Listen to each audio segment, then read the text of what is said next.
Today's episode is the PS90. This is the FN PS90. Alright, so Dane and I don't mind the 22 in the background. That's also clear, so all the people in the background can be at ease. Really can't see the table now, can you? That's okay. One or the other, yeah. Alright, the FN B90. Don't worry, this is an empty magazine. You're able to see, and weapons clear, so you can be nice and calm. But the FN PS90 differs from the P90 multiple different ways. Do you want to go over a few different ways how this is different, since Dane here has fired both. He fired the P90 in Minnesota and the PS90 here in Arizona. What are a few differences that you have noticed? Well, you can't just pull the trigger down and fire semi-auto or anything like that. So this one you have to shoot individually, correct? Correct. What Dane is talking about, the P90 has a progressive trigger. So the PS90 only has selective fire for single shot, also known as semi-auto, and safe. And that's it, which is fine. And actually preferred to both of our opinions. However, the P90 has a progressive trigger where you switch it to semi-auto, or fun mode, which that can go where you switch it to semi-auto and then fun mode, but it is a controlled trigger squeeze where since it's a progressive trigger, you have to get used to it, and there's really no wall, and you have to train to get used to how far to pull back, and you don't have the option to go from no shoot to full. You have to transition with a semi in between, and I don't like that option, but that's just my personal opinion. I'm no spec ops, but that is what the P90 has to offer. Another thing, since he mentioned something, now I'm going to mention something. The P90 also has a short barrel where it's where you don't have this long barrel. I personally like the long barrel, since when you have a long barrel, you have more of a twist, and when you have more of a twist, you have much more control over longer ranges, and if you're going 3 and 500 meters, you have much more consistency, and that's much better. For room clearing, it's not as optimal, but if I was plinking at a range, longer barrel, is a lot better. What do you have more fun with, this or the P90? Since we did the P90 in an indoor range, the PS90 with an outdoor range.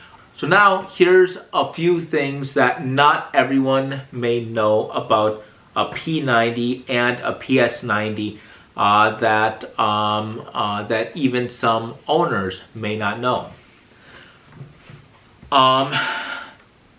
Now, a lot of people may not know that there is actually dust cover. All right, I think they were able to. I could see that. Yep. All right, so that's the dust cover. It is ambidextrous. Now you can turn the flashlight off. So you have the charging handle on the left and right side. On that side, also on this side. Okay, you have multiple sights. You have sights here, you have sights here, you have sights here. So these are the 3 iron sights. 1, 2, 3.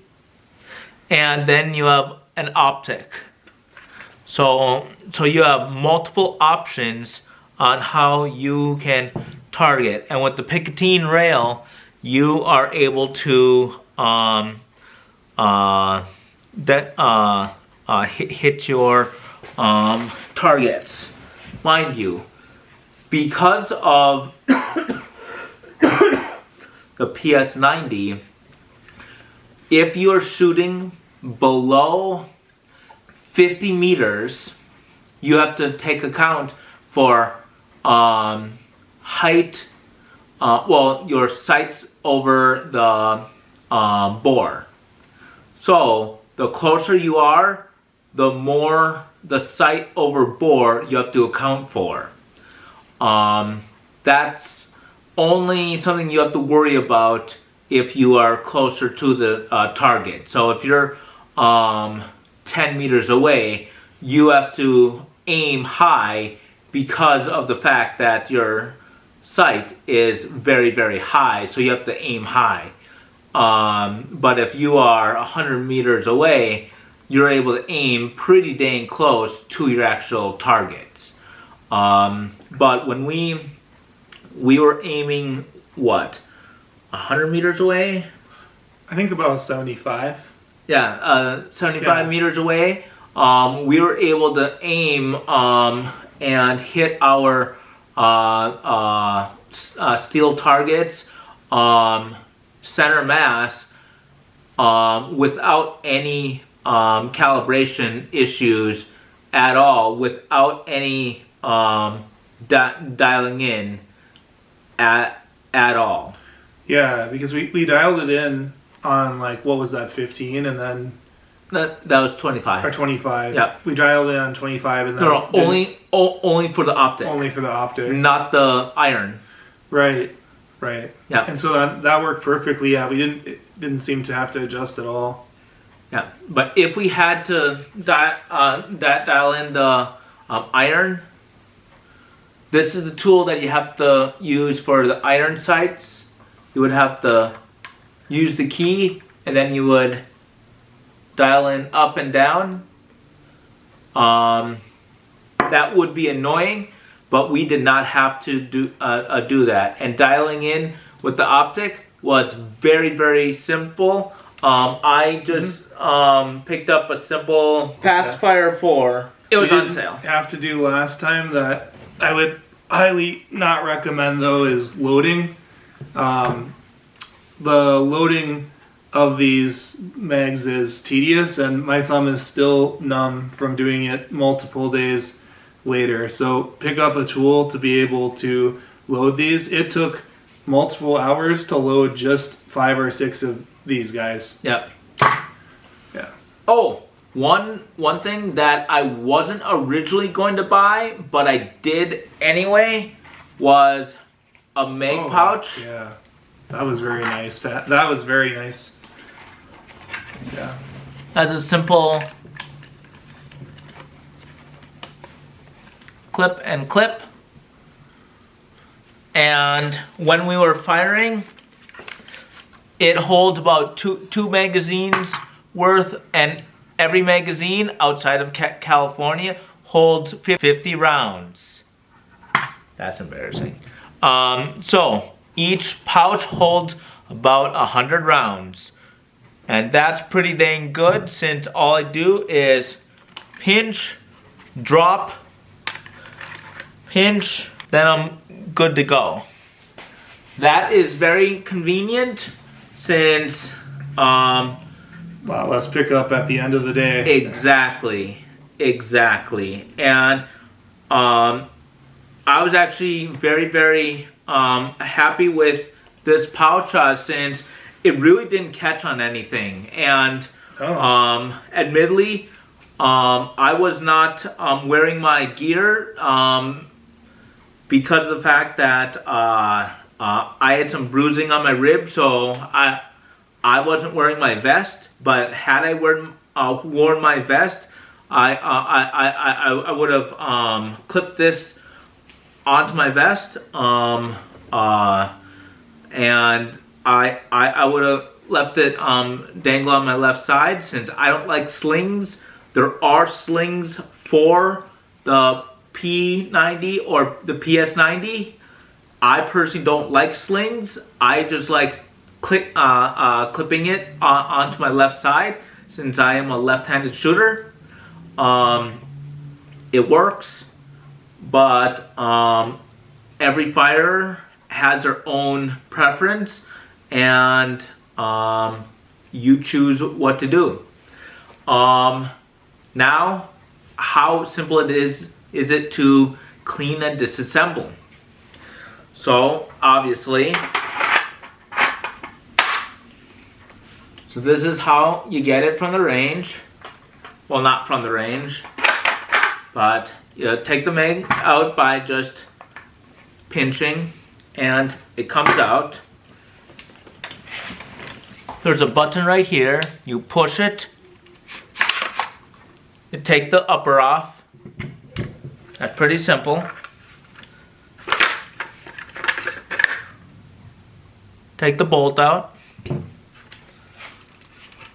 Butt plate comes just sliding right out.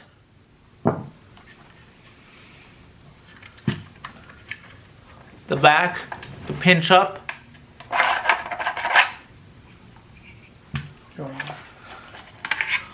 Bag out. All right. Clean it. That's how easy. That's how easy it is to disassemble. Nice. That is it. And then you use CLP, clean it, make sure it's not dry but not soaking, and make sure you're good before and after the range. I'm gonna put a little bit more the next time I go out. Make sure it's, and reassembling is just the opposite. Since most of it's plastic, all right, put this back in, just like this. I lift this up. Yep. Butt plate back in. Okay.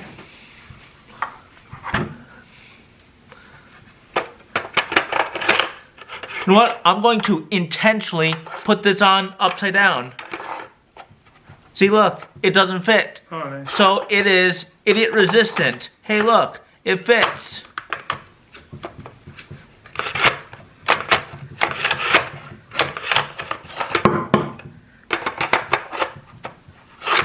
It better fit.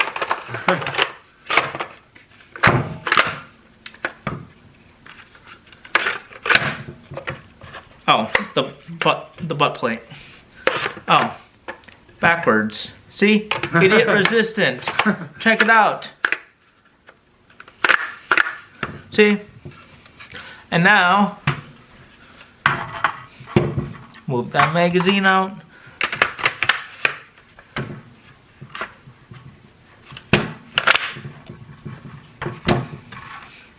Making sure the magazine doesn't have any rounds in.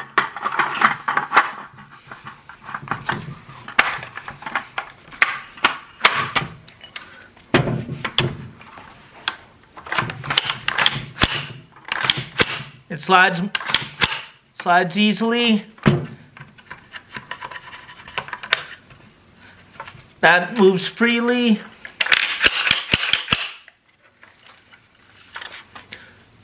From safe to semi. Bang. We're good to go. That is easy.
Alright, if you have any questions, go ahead and comment them down below.